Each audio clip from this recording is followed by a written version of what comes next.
एक किसान का बेटा पढ़ लिख कर आया और पिता से कहा कि मैं अब आपकी तरह खेती करूंगा। पिता को बड़ी प्रसन्नता हुई। बोला, बेटा ठीक है, लग जा खेती में। बेटे ने कहा, पापा मैं अपने तरीके से खेती करूंगा, मैं पढ़ा लिखा हूँ। बोले, ठीक है, तू अपने तरीके से कर। उसने खेत में बीज बोया और आकर घर बैठ गया। पिता ने कहा, ठीक है तू खेती करना, मैं तीर्थ यात्रा करके आता। जब 2 महीने बाद पिता तीर्थ यात्रा से लौटा और खेती में जाकर देखा तो खेती की जगह खरपतवार उगी हुई थी। पिता ने पूछा, बेटा ये क्या किया? बीज नहीं बोया? बोले, बीज तो बोया था। तो तू बीज बोया और खरपतवार उगी है, ये क्या है? बोले, पापा मैंने बीज तो बोया, खाद भी डाला, सब कुछ किया, पर मुझे समझ में नहीं आ रहा है कि खरपतवार क्यों उगी।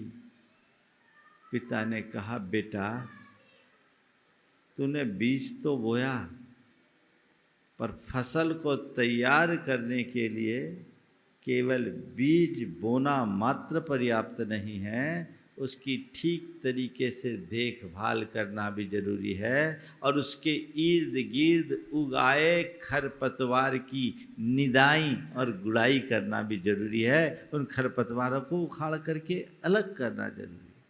उसने कहा, पापा मैंने तो सोचा उत्तम बीज है, उत्तम भूमि है, बीज बो दो, खाद डाल दो, निश्चिंत हो जाओ, फसल आएगी।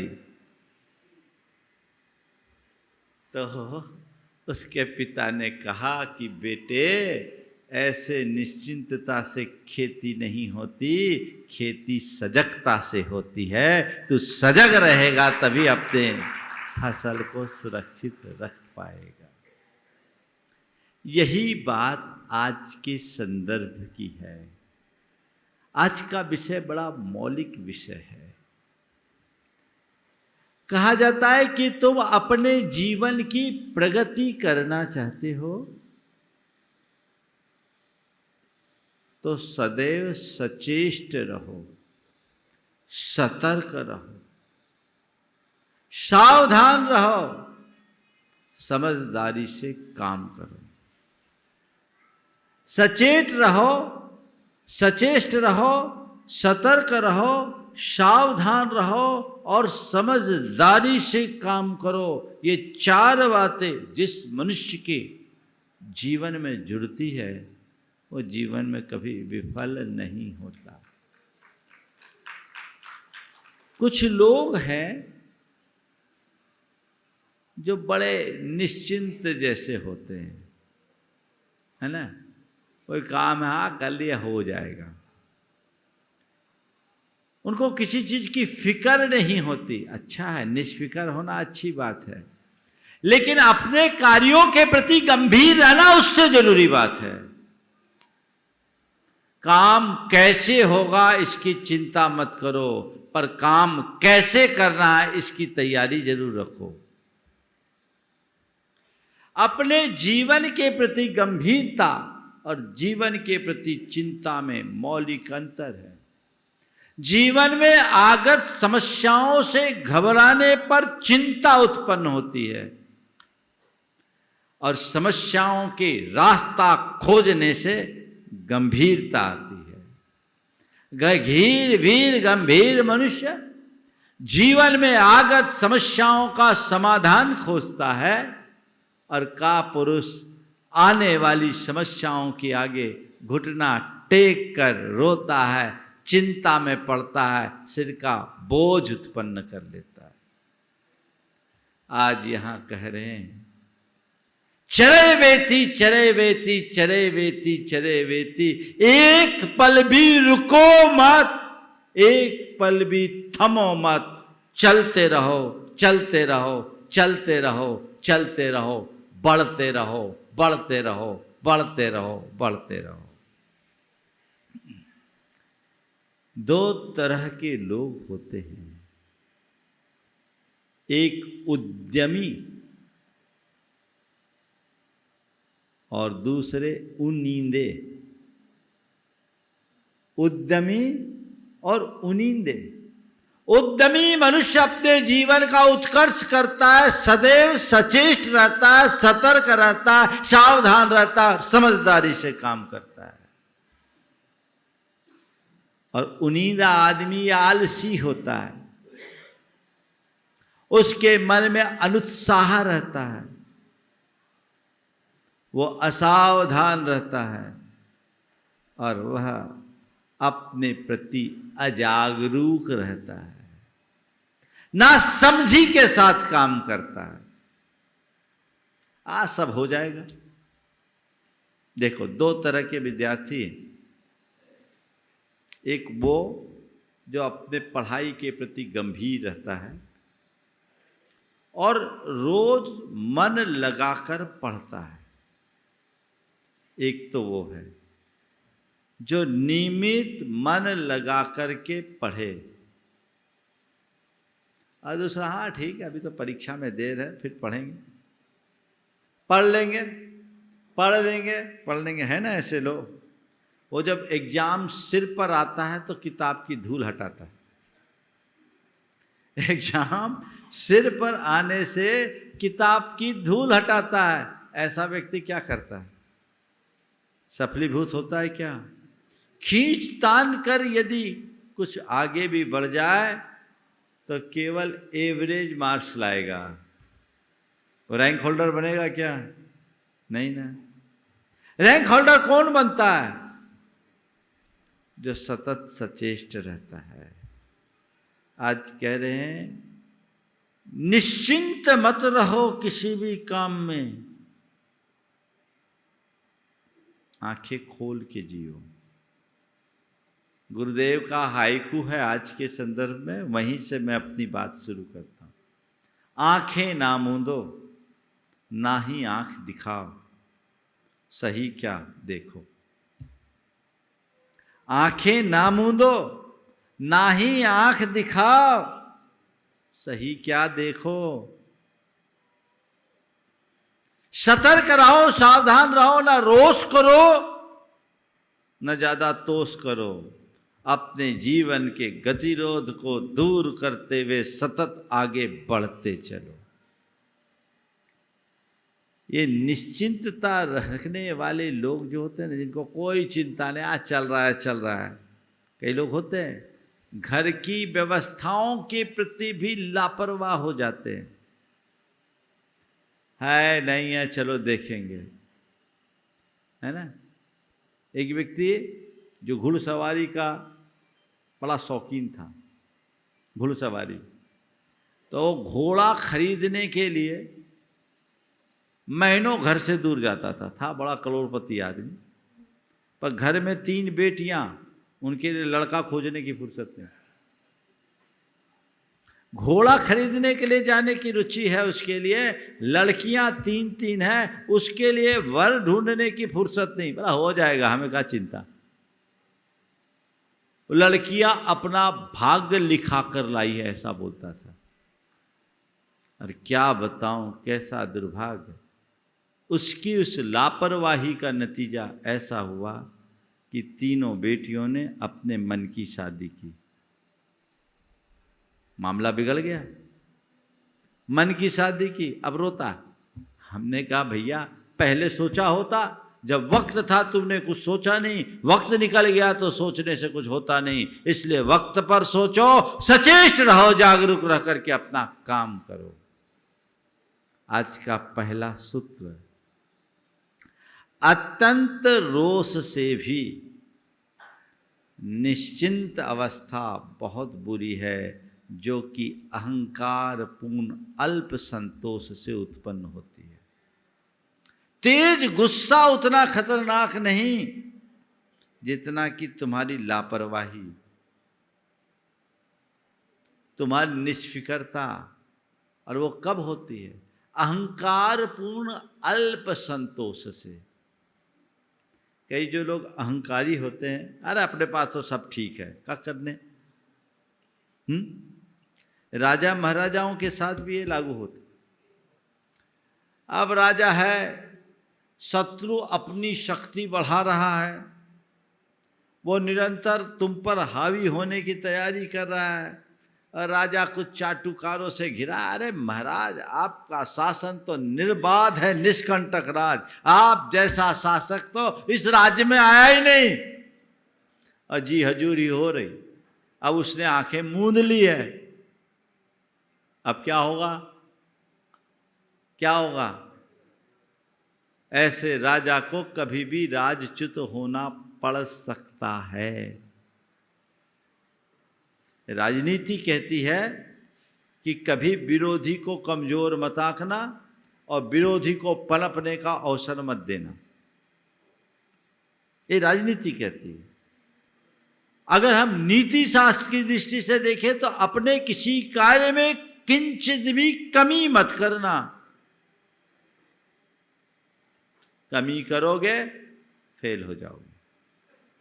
और अध्यात्म की दृष्टि से करें तो तुम अपने कर्मों के प्रति कभी लापरवाह मत बनना। लापरवाह मत बनना। तुम्हारी एक छोटी सी दुर्बलता तुम्हारे जीवन को दूभर बना देगी,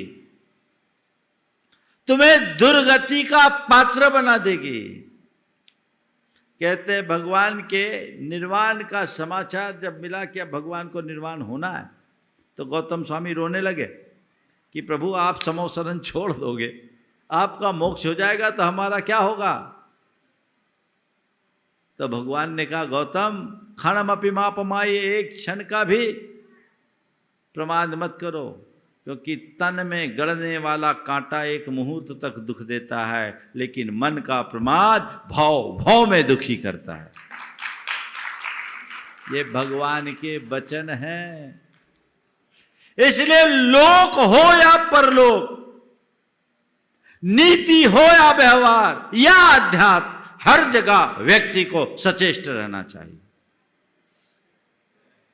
एक पल के लिए विराम मत करो, रुको मत, बढ़ो। रुके तो गए। चढ़ता चले सो आदमी, बढ़ता चले वह आदमी। चढ़ता चले जो आदमी, बढ़ता चले वह आदमी, उत्सर्ग पथ पर सूल से लड़ता चले वह आदमी। चढ़ता चले वह आदमी, बढ़ता चले वह आदमी, उत्सर्ग पथ पर सूल से लड़ता चले वह आदमी है। आदमी तो वह जिसका धर्म ही संग्राम है, जीवन इसी का नाम है, जीवन इसी का नाम। योद्धा बनो, तत्परता के साथ काम करो। समझ गए। हम लोग का मूल मंत्र क्या है? मूल मंत्र क्या है? बोलो। नमोकार मंत्र का पहला पद क्या है? थोड़ा जोर से। इसका मतलब क्या है? अरिहंतों को नमस्कार। ये अरिहंत कौन है? जिसने अपने शत्रुओं का हनन कर दिया, उनको नमस्कार है ना। तो नमो अरिहंताना हम क्यों बोलते हैं? जिनने शत्रुओं का हनन कर दिया उनको नमस्कार करने मात्र से के लिए नहीं, अपने शत्रुओं का हनन करने की शक्ति और सामर्थ्य पाने के लिए। आगे बढ़ना है तो अरिहंत बनो, योद्धा बनो। समझ गए। शत्रुओं का हनन करो। उसके लिए सतत अपने आप को उद्यमशील बनाना होगा। समझ गए। तो अत्यंत रोष से भी ऐसी निश्चिंतता, जिसे एक प्रकार की अचेत अवस्था कही जाती है, बहुत बुरी है, जो कि अहंकार पूर्ण अल्प संतोष से उत्पन्न होती है। इससे बचिए। दूसरा सूत्र, वैभव असावधान लोगों के लिए नहीं है, ऐसा संसार के सभी विज्ञ जनों का निश्चय है। वैभव असावधान लोगों के लिए नहीं है, ऐसा संसार के सभी विज्ञ जनों का निश्चय है। हर बुद्धिमान व्यक्ति ये जानता है, असावधान हुए सब गया।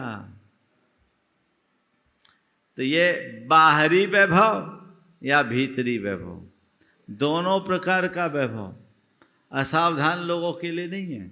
मैंने सुना है कि बहुत ऐसे ऐसे करोड़पति रहे जिनका कभी अपने ज़माने में जिस शहर के वे निवासी थे आधा गांव उनका था, और उनके बच्चे तखत तोड़ बनकर रह गए, संपत्ति बेच बेच कर ख़त्म कर दिए। जिनकी कभी तूती बेच बसती थी आज वो मुनिमी करते फिर रहे हैं। क्यों? असावधानी के कारण। तो सचेष्ट रहो, सजग रहो, सावधान रहो और समझ रखो। ये जीवन का मंत्र बनाओ। चारों बातें अपने हृदय में अंकित कर लो। अब कोई को कोई फिक्र नहीं। आजकल जो ये तुम्हारा सोशल मीडिया है ना, तुम्हें ज्यादा लापरवाह कर दिया। एक भाई ने बताया, उसका व्यापार चल रहा था अच्छा खासा, ठीक। देखियो खामियाजा कहाँ, वो भाई यहीं उपस्थित है, नाम नहीं ले रहा। अच्छा खासा अपने नौकरों पर निर्भर, देख रहा है नौकर बता रहे रोज इतने रुपया आ रहे हैं, इनकी आंखें चमक रही है, आज इतना सेल हो रहा है, इतना रुपया मेरे घर आ रहा है। बैलेंस शीट कभी देखे नहीं, नजर अपनी रखे नहीं। पता लगा देखते देखते इतना बड़ा सुराख हो गया, उसे पाट पाना भी मुश्किल। सुराख भी बहुत बड़ी दरार बन जाती है। अगर पहले दिन से सावधान होते तो ये समस्या कभी नहीं होती। निर्भरता जरूरी है, पर आंखें खोलकर। आज का युग तो इंटरडिपेंडेंट युग है, एक दूसरे पर आपको डिपेंड रहना पड़ेगा, उसके बिना आपका काम नहीं चलेगा। लेकिन ऐसे निर्भर मत बनो कि वही तुम पर भार बन जाए और इतना वजन लग जाए कि तुम उठ ना सको। इसलिए आंखें ना मूंदो, नहीं आंख दिखाओ, सही क्या देखो। समझदारी के साथ काम करो, सावधानी के साथ काम करो, सजग रहो अपनी हर क्रिया के प्रति। तो वैभव असावधान लोगों के लिए नहीं है, और असावधान के लिए ऐसा संसार के विज्ञ जनों का निश्चय है। जितने भी सफलतम लोग हैं, आप उनके जीवन में झांक कर देखोगे तो उनकी हार्ड वर्किंग एक विशेष रूप से दिखाई पड़ेगी। जितना हार्ड वर्क करोगे उतना स्ट्रांग बनोगे। जो निश्चिंत है, क्या हो रहा क्या नहीं हो रहा देख नहीं रहे, समझ नहीं रहे, आंखें जिनने मूंद ली है उनका तो बंटा ढार होना ही होना है। न केवल व्यापार के प्रति, परिवार के प्रति भी ध्यान रखो। परिवार और परिवार में क्या घट रहा है, तुम्हारे बेटे बेटियां क्या कर रहे हैं, घर के अन्य सदस्य क्या कर रहे हैं, इन पर भी नजर रखो। पुलिस मत बनो कि तुम उनकी CID बन जाओ, IB लगा दो उसके पीछे। लेकिन अगर पिता हो तो पिता बन करके भी आंखें खोल के रहो। धृष्ट राष्ट्र मत बनो। क्या? धृष्ट राष्ट्र मत बनो। आंख बंद कर लोगे तो कहीं के नहीं रहोगे। आंखें खोल के जीना है। तो वैभव असावधान लोगों के लिए नहीं है, ऐसा संसार के सभी विज्ञ जनों का निश्चय है। व्यर्थ के कार्यों में मत उलझिए, कल शाम के शंकर समाधान में मैंने क्या कहा था, आज की सारी पीढ़ियां केवल सोशल मीडिया में कॉपी पेस्ट करने में लगी है, वो कुछ क्रिएटिविटी बचती नहीं, किसी प्रकार का इनोवेशन नहीं है। संत कहते क्रिएटिव बनो, इनोवेटिव बनो, कुछ करके चलो, कुछ बढ़ के चलो। जहां तुम हो वहां से आगे चढ़ के चलो, कुछ करो, व्यर्थ में अपना समय बर्बाद मत करो। समय बहुत कीमती है, एक बार खोया हुआ समय वापस लौट कर नहीं आता। जितने भी सफलतम लोग हैं ना, वे सोशल मीडिया का बहुत कम उपयोग करते हैं। मैं यहाँ उपस्थित सभी युवाओं के लिए विशेष रूप से कहूँगा, हालांकि अब तो युवाओं के विषय में कहना बेकार है, क्योंकि सब एक ही थैले के चट्टे बट्टे बन गए हैं। सबकी हालत यही है, चाहे जवान हो चाहे बूढ़े।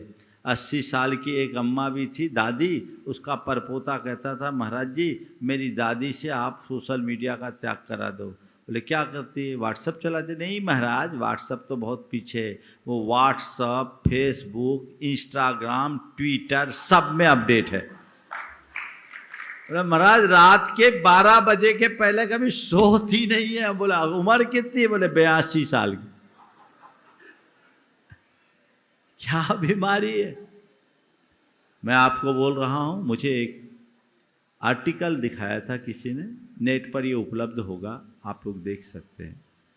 बिल गेट्स, जकरबर्ग और स्टीव जॉब्स, इनले के बारे में, जो माने फेसबुक के संस्थापक, एप्पल के संस्थापक, और बिल गेट्स जो है आपके माइक्रोसॉफ्ट वाले, ऐसे और 10 लोगों के नाम थे, जिनमें से सबका नाम मुझे ध्यान नहीं है।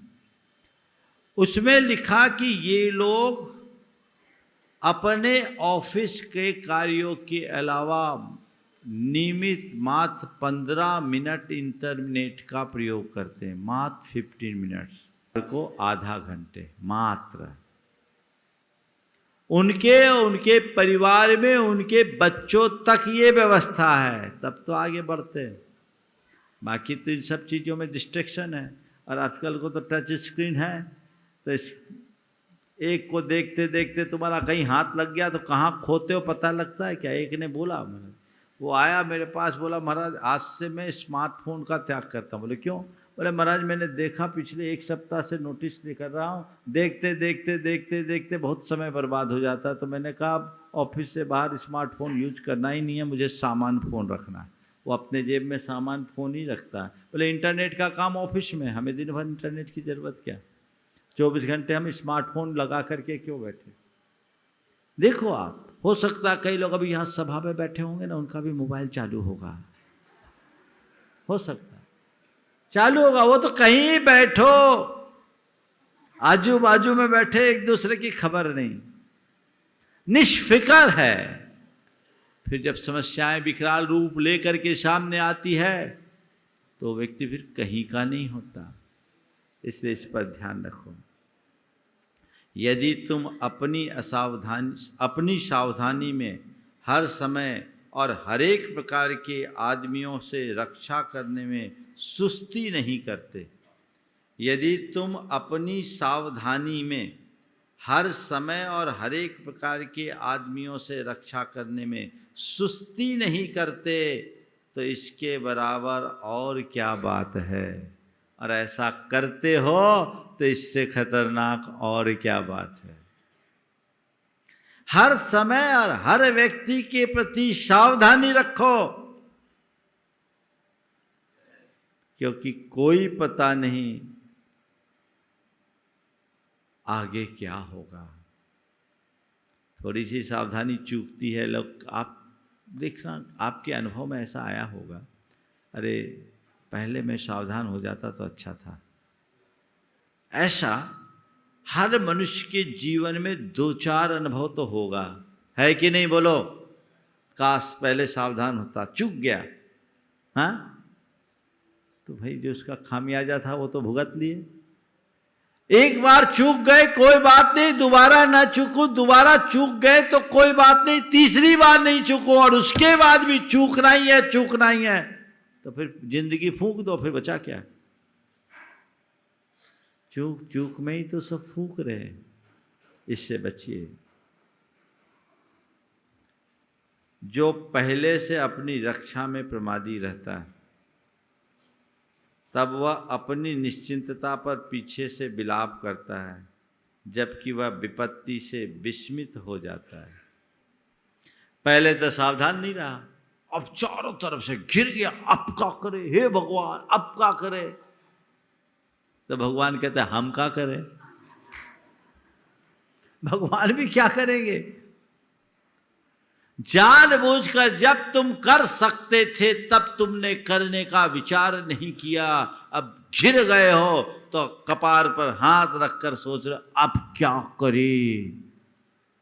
ध्यान रखना, किसी भी व्यक्ति को ऐसे घिरा देखकर एक बार तय कर लो, मन में संकल्प ले लो कि मैं अपने जीवन में कभी ऐसी नौबत नहीं आने दूंगा, ऐसा कोई अवसर ही नहीं बनने दूंगा जब मुझे ये कहना पड़े कि अब क्या करूं। किंग कर्तव्य विमूढ़ता की स्थिति जीवन में कभी आने ही नहीं दूंगा।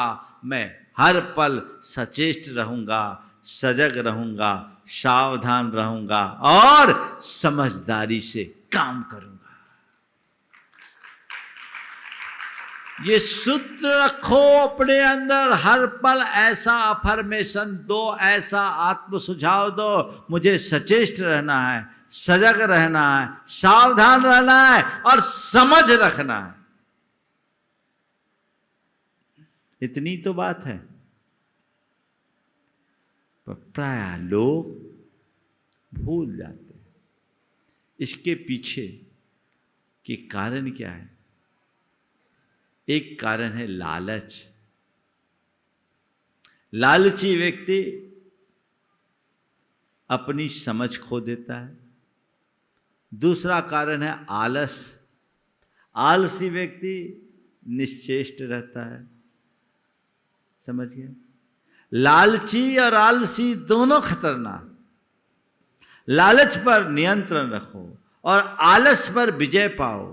ये लालच और आलस दोनों तुम्हारा पतन कराएंगे। जब जब आलस आता है तुम्हारी सचेष्टता और सजगता खत्म होती है और लालच आता है तुम सावधान नहीं रहते और समझ खो देते हो।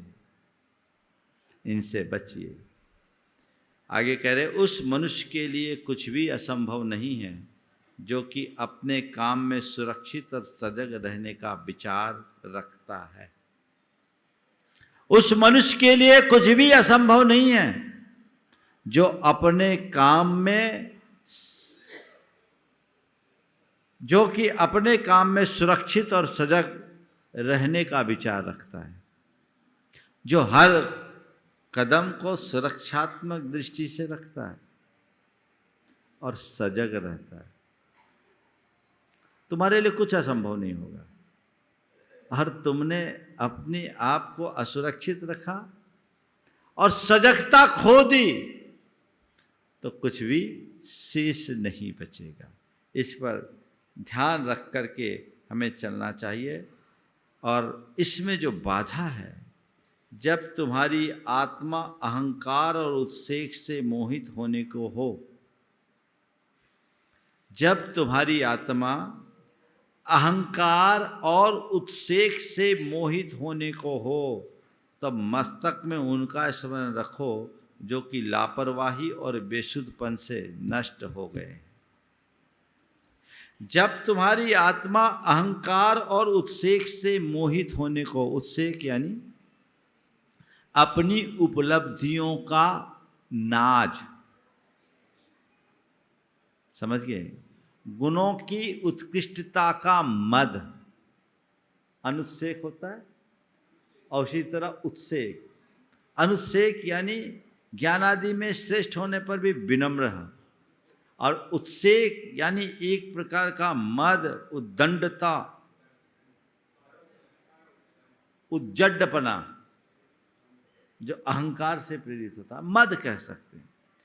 जब तुम्हारी आत्मा अहंकार और उत्सेक से मोहित होने को हो, तब मस्तक में उनका भ्रम, उनका स्मरण करो जो कि लापरवाही और बेसुधपन से नष्ट हो गए हैं। तुम्हारा अहंकार तुम्हें लापरवाह बनाता है, तुम्हारा अहंकार तुम्हें आत्ममुग्ध बनाता है। उस आत्ममुग्धता में तुम अपने आप को अपूर्ण अवस्था में ही पूर्ण होने का भ्रम पाल लेते हो, तो अंदर से कमजोर बने रहते हो। अंत में होता क्या है? नीचे देखना पड़ता है। तो जो लापरवाही और बेसुधपन से नष्ट हो चुके उनको देखो और सीख लो कि अब मैं कभी लापरवाह नहीं बनूंगा, मैं बेसुध होकर नहीं जीऊंगा, मैं आत्ममुग्धता के साथ नहीं जीऊंगा, मैं जागरूक होकर जीऊंगा, समझदारी के साथ जीऊंगा, सावधानी के साथ जीऊंगा और हर पल अपने आप को आगे बढ़ाने के लिए सचेष्ट रखूंगा। इतनी सी ही तो बात बिठाने की जरूरत है। यदि ये बात बैठ गई, जीवन निहाल हो गया। लेकिन अहंकार मानने नहीं देता। देखो खरगोश और कछुए की कहानी याद है ना? क्या था? खरगोश को अहंकार था, अरे कछुआ मेरे आगे लगता कहां। खरगोश को अहंकार था कि कछुआ मेरे आगे लगता क्या है, मैं तो चीते की तरह तेज गति से दौड़ सकता हूं, पल में पार हो जाऊंगा। थोड़ी सी तो दूरी है। कहानी तो आप सब लोगों ने पढ़ी है, सुनी है ना? आज के संदर्भ में समझो। खरगोश क्या किया? पेड़ के नीचे निश्चिंत होकर सो गया। वो निश्चेष्ट हो गया, वो लापरवाह हो गया, वो असावधान हो गया। क्यों? क्योंकि उसको भ्रम था, इस बात का अहंकार था कि कछुआ मेरे आगे कुछ नहीं लगता। कछुआ कछुना मेरे आगे कुछ नहीं है। वो निश्चेष्ट हो गया। अहंकार मनुष्य को निश्चेष्ट बनाता है, अहंकार मनुष्य को लापरवाह बनाता है, अहंकार मनुष्य को अनुद्यमी बनाता है, उसे उनिंदा कर देता है। सो गया था ना? सो गया था ना? नहीं, खो गया था। क्या किया था?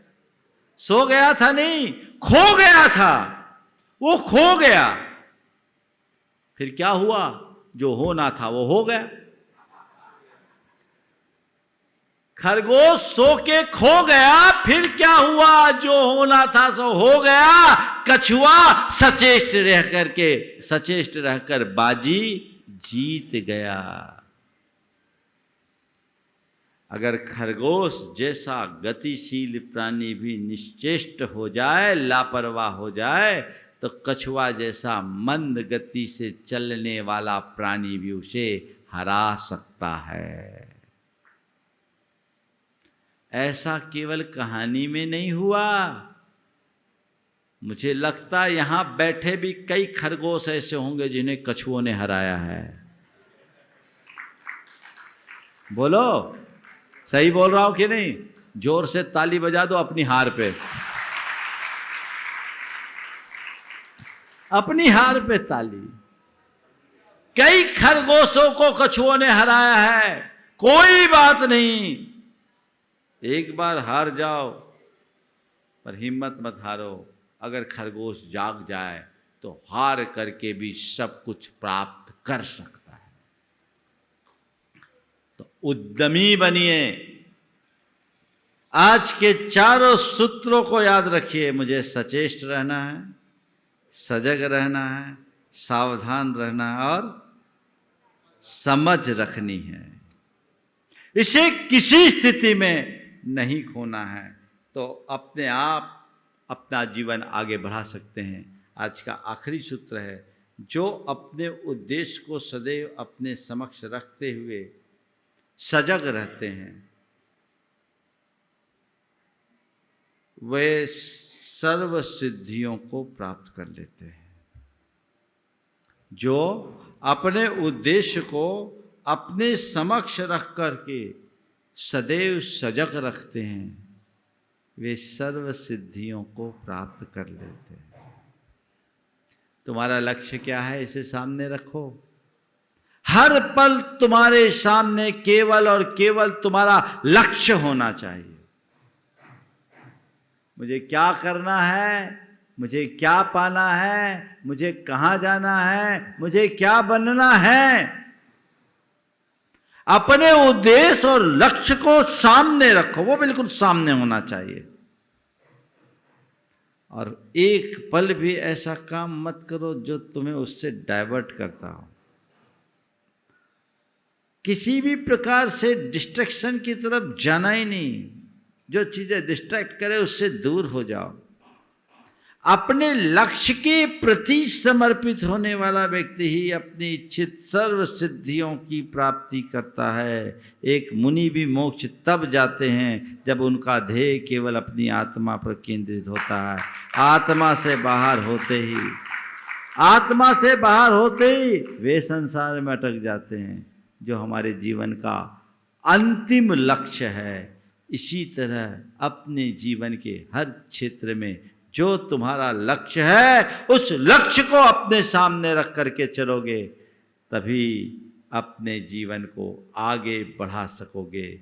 मुझे उम्मीद है आप इन चारों बातों पर गंभीरता से विचार करके अपने जीवन के क्रम को आगे बढ़ाएंगे। हर वर्ग के लोगों के लिए उपयोगी है। हम इसका ध्यान दें, इस पर ध्यान दें और अपने जीवन को आगे बढ़ा सके। इसी भाव के साथ समय आप सबका हो गया। यहीं पर विराम। बोलिए परम पूज्य आचार्य गुरुवर श्री विद्यासागर जी।